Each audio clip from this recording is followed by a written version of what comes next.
उपवासासाठी साबुदाण्याचे वडे बनवायचे आहेत. साबुदाण्याचे वडे बनवताना त्याच्यासाठी बटाटा लागतो. साबुदाणा भिजवून घ्यायचा आहे. हिरवी मिरची, शेंगदाण्याचं कूट आणि सेंधव नमक हे लागतं.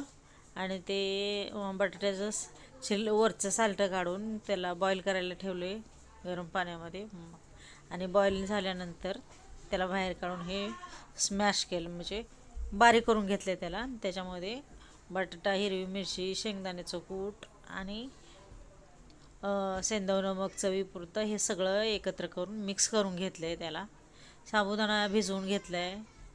आणि साबुदाणा भिजवताना 1-2 तासात तरी भिजतो, चांगला भिजतो. नाहीतर मग आणि थोड्या वेळ बघायचा आहे, भिजतो तसा.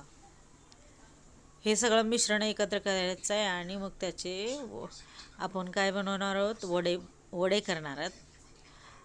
कढईमध्ये किंवा तेल टाकलं आहे आणि ते गरम करायला ठेवलं आहे. तेल हे मध्यम आचवरच ठेवायचं आहे, जास्त गरम करायचं नाही आणि जास्त म्हणजे गार पण नसावं, कमी गार पण नसावं, मध्यम असावं.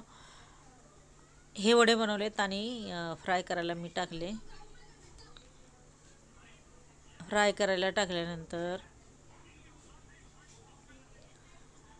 त्या वड्यावरती आपण झारण्याने तेल टाकणार आहोत. त्याच्यामुळे काय होतं, वडे फुगायला मदत होते आणि ते वरून आणि पण मधून पण चांगले क्रिस्पी लागतात आणि कुरकुरीत व्हायला मदत होते. म्हणून आपण त्याला वरतून तेल टाकायचं आहे,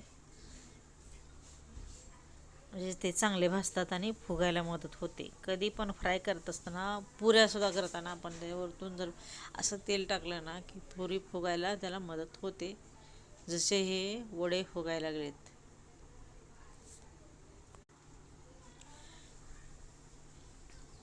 आणि ह्याला छान खरपूस भाजायचं आहे.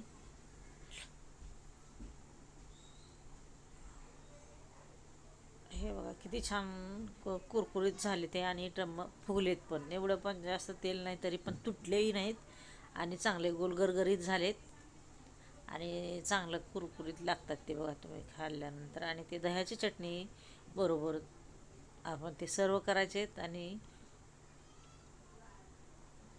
उपवासाला हा असा पदार्थ बनवायचा आहे, कारण का खिचडी खाऊन आपल्याला कंटाळा येतो किंवा मुलांना वडे आवडले तर आपण अशा प्रकारे त्यांना बनवून द्यायचं आहे. हे वडे तुम्हाला कसे वाटले ते मला कमेंटमध्ये सांगा आणि लाईक करा, सबस्क्राईब करा आपल्या चॅनलला.